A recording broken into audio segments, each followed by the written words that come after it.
Thanks very much, Ceann Comhairle. Minister Ryan, I shouldn't be here today.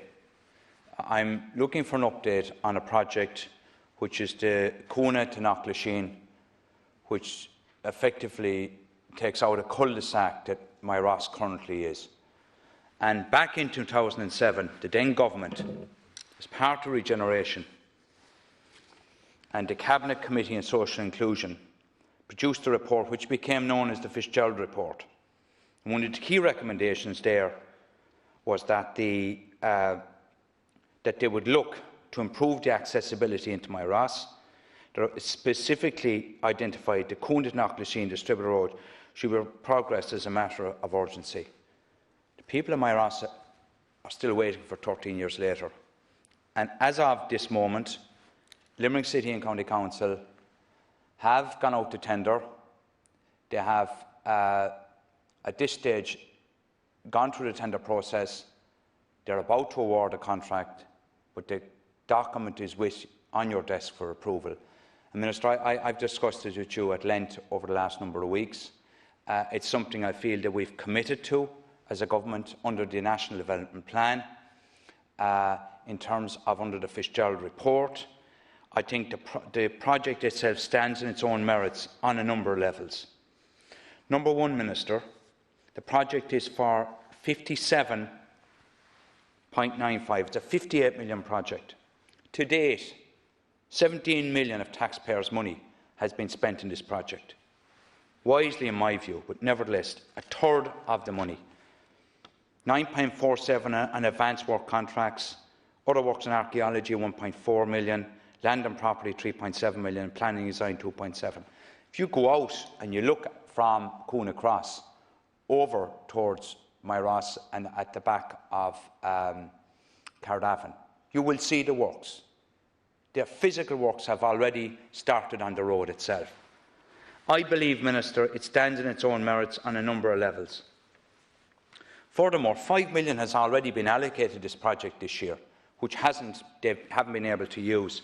I think 700 million in total. For me, it's about improving access. This is a road that stands in its own merits to go from Cúna to Knocklashin to take my Ross away from being a cul-de-sac for socio-economic and accessibility reasons. Furthermore, Minister, there is a rail network running alongside my Ross, which would provide the added advantage of opening that up to provide a rail station, and all the lands have been procured around it, so you can provide a proper park and ride facility. It also ensures that the bus network can be efficient. At the moment, there's a bus going into my Ross, the Pineview Gardens, which is a cul-de-sac that has to turn back. Separate bus going into Ballinanty. That should be a streamlined measure from Cúna to Knocklashin, down the Knocklashin Road, and down into out by Hassels Cross. Furthermore, Minister, it provides cycling, walking, all along the link in terms of healthy living. Everyone in Limerick is in favour of this project.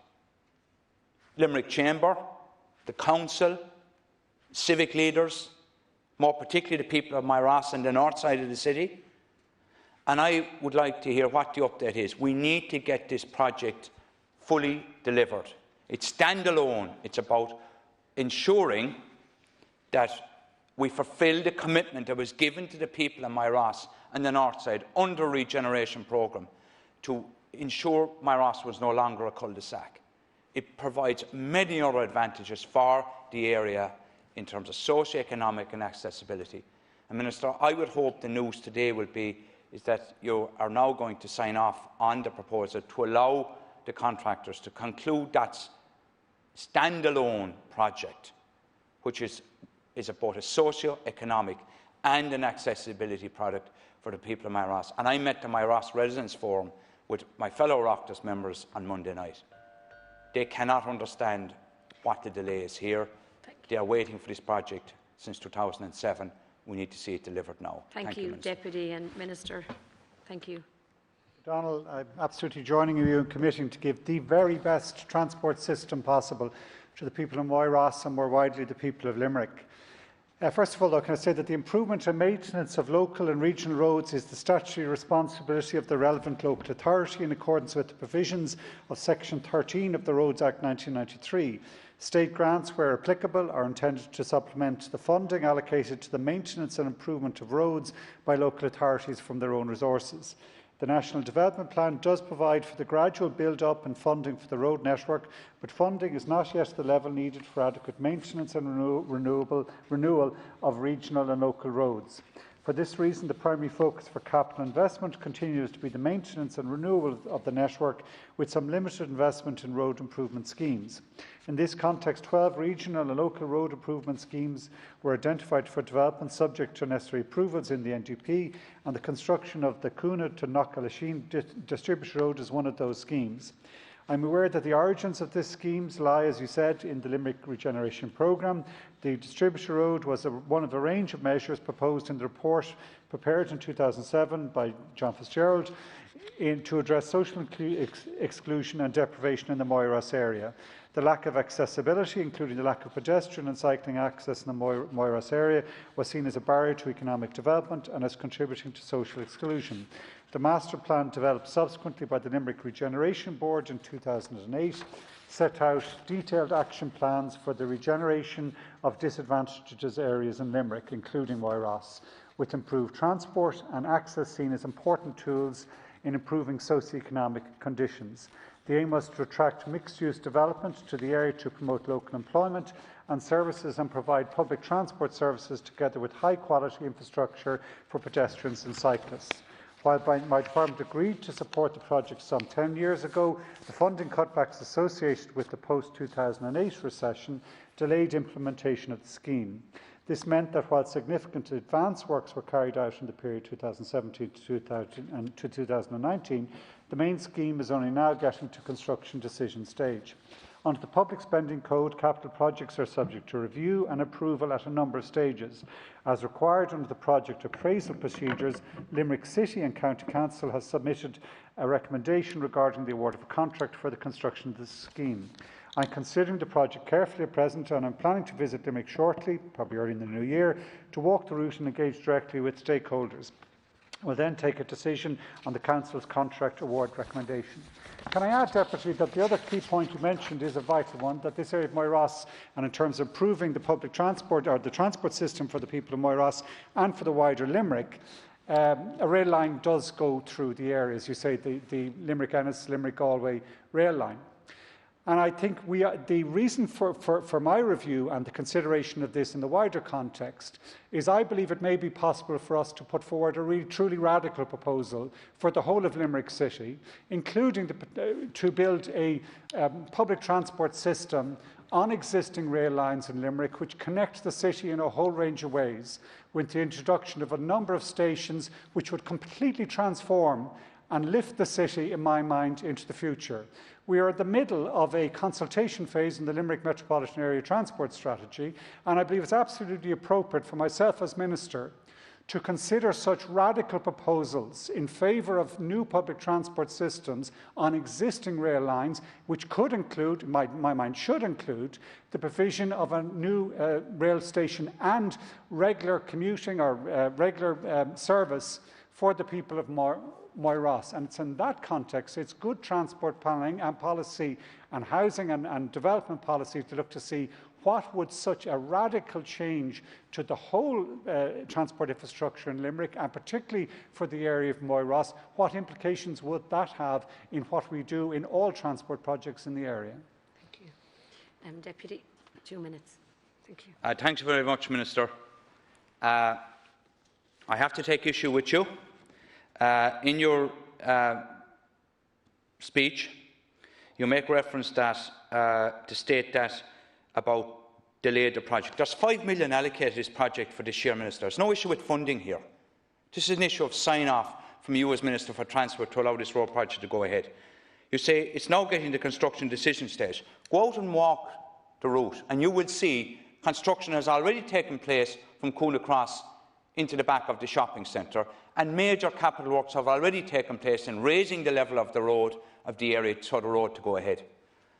Thirdly, Minister, Irish Rail have an application already in to the NTA to provide, and the Department of Transport, to provide a rail station out of my Ross. This road and the provision of rail link, and fully agree with you about rolling out rail, they're not mutually exclusive. In fact, they're complementary. If you do not put in this road, it will be impossible to have a proper functioning rail service in terms of being able to access it. So are you suddenly going to allow, Minister, and continue to have a situation where my Ross is still a cul-de-sac? People cannot drive into my Ross from the top end. And I think, Minister, that for me, this project stands in its own merits. It's in the National Development Plan. It was committed to under the Fitzgerald report, and successive governments, of which you were a member of. This project is about honouring our commitment and our promise to the people of my Ross and the north side of the city. And my view is very simple. This project stands in its own. It's nothing to do with a proper rail network, which I fully accept. In fact, this project will ensure that we can advance a proper rail network around the city and have a proper functioning train station out of my Ross, along with a park and ride system, to serve the people of my Ross. But equally, that they should be able to access the top end of my Ross and not be a cul-de-sac. It's probably the biggest cul-de-sac and the longest cul-de-sac in Ireland. That's unacceptable, Minister. And I would hope you give the commitment here today to look at it and now agree to sign off and allow this project to proceed. It's not about funding. This is about approval from you as Minister for Transport. Thank you. And I look forward to working with you overall on rail projects in Limerick City. But don't confuse. These are not mutually exclusive. Thank you, Deputy. The Cúna to Knocklashin project needs to get to go ahead now. I absolutely commit to working with you. Moyross cannot and will not be a cul-de-sac, and we have to absolutely give them world-class quality transport system that lifts the area into the future and lifts the whole of Limerick. Irish Rail, you say, have an application in for a rail station in Moyross, but in reality there was no such plan included within the first draft Limerick Metropolitan Area Strategy for this suburban rail system for Limerick. And I do believe it has real merit. And it is not just in the people of Moyross, but I believe in a lot of the existing, and the advantage of this for Limerick is that we have an existing infrastructure rail system, numerous lines coming in and out of the city which are underutilised in my mind, and which could transform the way the city works. So what I'm looking to do as Transport Minister with government is look to see, can we promote this new vision for how the whole of Limerick works? But particularly, I believe it would have huge benefits for the people of Moyross and the people of Shannon, because in a sense what we committed to in the review of supports for the airport is to provide that we would provide that suburban rail service from Shannon through Moyross into the centre of Limerick, and look to do something similar on the Foynes line, on the Ballybrophy line, on the Limerick Junction line, all of which I believe, when it works together as a whole, would completely change and improve the transport network for Limerick. It absolutely, we will serve the people of Moyross best if we're able to get agreement on that, and I believe we may well be able to do that in the very near future, and I would look for your support on this. That then calls us to get it right in Moyross. You have to then look to see, well, what exactly would that imply in terms of how we then address the opening up of Moyross and the ending of a cul-de-sac, that cul-de-sac nature that exists there at present time. It's good transport planning to get this right as an integrated whole. As you've said yourself, one doesn't take from the other, but you have to consider them together. And that's what I'm committing to do with the people in the community, with the local councils, with the Chamber Council, with civic actors. But let's not miss this opportunity to set a future for transport for Limerick which is sustainable, which is social, which is economically beneficial, which lifts the city and takes development out of everything all being invested in Dublin and starts to be spread out as the National Planning Framework says, and particularly and most especially with the very best infrastructure in those areas that have been most left behind. That, I believe, serves the people of Moyross and that regeneration project, which, as you say, has been now not dragging on, but has been there for 15, 17 years. We need to get it really right by putting the very best transport infrastructure in, and that's what I hope to do. Thank you, Minister, and thank you, Deputy. Thank you. No. Sorry, Deputy. Now we're on to the next one. Do you want to? This is about opening up. They're So not no. mutually exclusive. Time is losing. We're losing time in this project, and I hope that you'll consider it to fund Thank you. straight away. And Deputy, I'm sure you'll meet with the Minister after and discuss this again, because I know how important it is, and thank you very much to both of you. Thank you.